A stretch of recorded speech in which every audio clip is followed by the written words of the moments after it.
The disputed status of Kashmir has long been a fraught issue between India and Pakistan, and today's announcement by India that it is revoking the state's special constitutional status has stretched those tensions still further. The Hindu nationalist-led Indian government didn't announce a reason for the change. Pakistan, though, swift to describe it as illegal and warned it will exercise all possible options to counter these steps.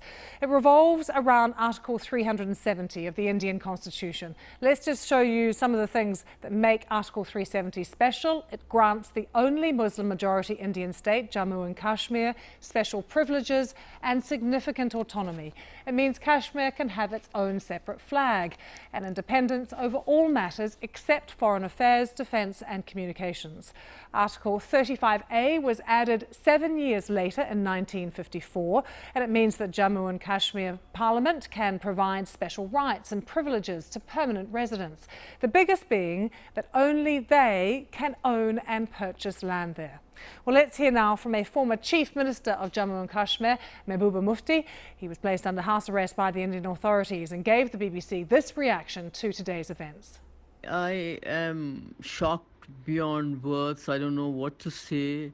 I feel today is the blackest day of Indian democracy, and we, the people of Kashmir, our leadership who had aligned with India with great hope and rejected two-nation theory, it seems that, we were wrong in choosing India over Pakistan. And even the parliament is letting us down. Well, in Pakistani-controlled areas of Kashmir, people have taken to the streets to protest the move. The BBC Urdu correspondent Fahad Javed sent this report from Muzaffarabad. Dozens of people have gathered here in Muzaffarabad, which is the capital city of Pakistan-administered Kashmir. And these people are protesting against the Indian government, which has scrapped Article 370 in Indian-administered Kashmir, which was giving it a special status.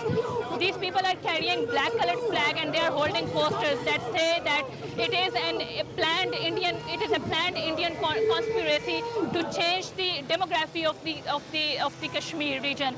They are also demanding the government of Pakistan to take certain diplomatic steps to stop India to change the demography of this region, and they are also saying that they stand with the people of all of the Kashmir region, not only here in the Pakistan-administered Kashmir, but also from other parts of Pakistan. Some reaction is coming in. One of the largest opposition parties has just demanded that a joint session of parliament should be called in.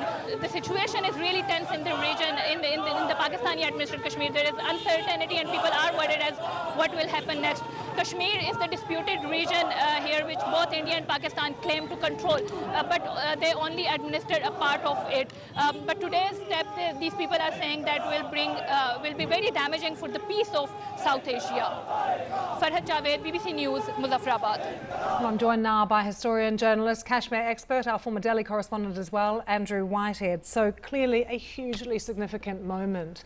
Andy, what do you think the implications are going to be? Well, the symbolic importance is huge. For many Kashmiris living in the Kashmir Valley, the special status in the Indian Constitution was a reflection of the different means by which Kashmir became part of India and the different terms on which Kashmir became part of India.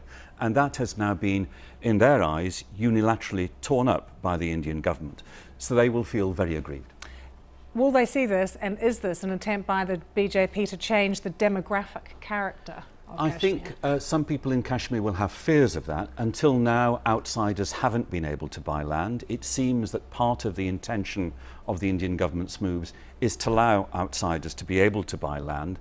And I think some Kashmiris fear that that could mean that principally outsiders and non-Muslims would start buying land in Srinagar in particular. But that would be a long-term process. I think the real importance is much more symbolic than practical. In Kashmir itself, though, thousands of more troops have arrived. I think the internet has been cut, communications is difficult.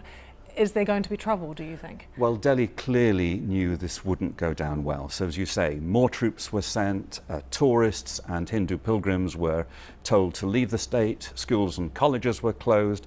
There are restrictions now on movement and on public meetings and rallies.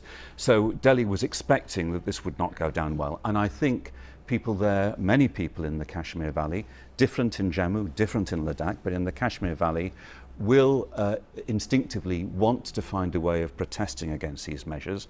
Whether they've been able to, we don't know, because there's a more or less complete blockade in terms of internet access and telephony. Many of their leaders as well are under house arrest right now. Can you give us a sense of what daily life is like for people in Kashmir, whether they can sort of work and live freely? Normally they can. There's free movement. The economy is not doing too badly. There are markets, there are shops. There's a modest element of prosperity. But at the moment, even though the Indian authorities say there is no curfew, clearly if people don't have free movement, they're not allowed to travel unless they're a member of the essential services. There's a very visible security force presence. Life today in Kashmir will not be as normal. And their human rights, though, their ability to protest, that's been curbed for some time. Yes, there are restrictions. I mean, that hasn't stopped Kashmiris finding ways of protesting, and 3 years ago there were waves of protests which involved hundreds of thousands of people, but there have been repeated concerns about human rights abuses, concerns which I say India dismisses as politically motivated, but concerns which have been very loud and insistent. And can I get a final thought from you about what will happen with Pakistan? I mean, tensions are so high between India and Pakistan, higher than they've been for many, many years. What could potentially happen there? That's right. Tensions are high, and Pakistan has already expressed its outrage at the Indian move. My guess is that their protests will remain diplomatic rather than anything else. Andy, good to have your thoughts. Thanks so much for joining us.